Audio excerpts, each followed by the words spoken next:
Imposter syndrome is not a sign that you are failing, it is a sign that you care. And before I get into some practical steps of how you can overcome this feeling, I want to talk about imposter syndrome for a sec. I feel like we're often told we have to feel like this. The feeling of imposter syndrome often just comes from inexperience. It's growth. It's okay that you're in a place that you have not been before. And when we use the word syndrome, it can feel quite prescriptive. So I really want us to just try and undo a bit of that negativity in our head. But now let's go into some practical steps. So you just got promoted and you should be celebrating, but instead your brain is screaming. I remember what I used to think: what if my team finds out that I have no idea what I'm doing? Do I need to act different now? Did they make a mistake choosing me? I'm just winging it. All very normal things to say. And if that sounds familiar, welcome to the club. And it's what we seem to have labeled imposter syndrome. And guess what? Almost 70% of people say that they experience it at some point in their career. Yes, even the best people. But the real danger is that this idea of imposter syndrome doesn't just live in your head. It actually seeps into your decisions. You overthink, you hesitate, you micromanage.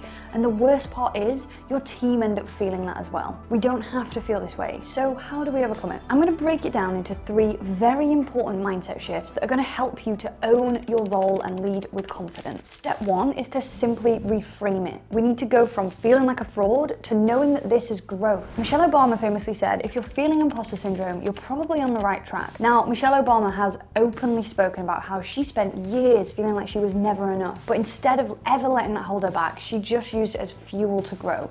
So instead of asking questions like, do I belong here? You need to ask, what can I learn here? How can I grow into this role? This feeling is what I should feel when I first get a management role. And it means we're growing, and growth always comes with discomfort. The trick is recognizing that all of this discomfort is proof that you are evolving. Next, we have to shift that spotlight and make it not just about us. So instead of worrying and thinking, do they respect me? A better question to ask is, how can I support them? What do they need from me to succeed?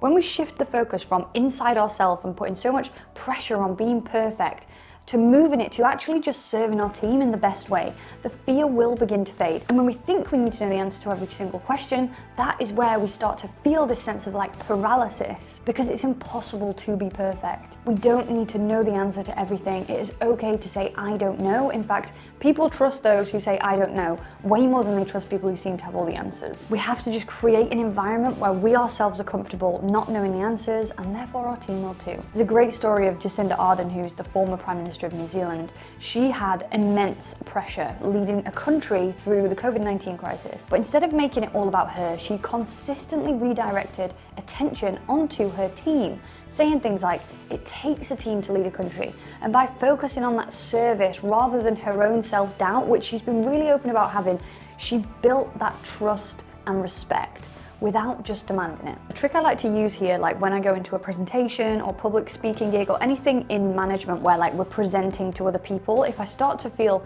nervy or start to feel this imposter syndrome, I'll quite often say to myself, this is not about me, it's about what someone, one person, needs to hear. And just by removing that pressure from you to be perfect, we will free ourselves up, loosen our shoulders, and just start giving over all the incredible value that I know you already have. And then third and finally is collect the evidence, because you have earned this. Maya Angelou, despite publishing dozens of books, once said, I run a game on everybody and they're gonna find me out. This is something we all feel, even if we've been in these roles for decades. But the best way to fight something like that is collect your own receipts. I love to do something like start a confidence folder. So every time a teammate thanks you, every time you solve a problem, every time you show up and do the work and absolutely smash it, write it down. Start to see and understand the value that you bring to the business. Because these facts are going to beat the feelings when you start to feel inferior. Go and read some of those things back. And this is also really good when you go to ask for a pay rise, because you've got all the evidence there of the things that you've achieved. And by the way, your company didn't hire you by accident. They saw something in you, and it is time you see it too. And when we first get promoted into a management role, the doubt can actually creep in. But something you need to know is you don't need to change who you are overnight. You got promoted into that role because of the person you already are. Not because the company thought, oh, we think this person will be a great manager this time in 6 months or a year.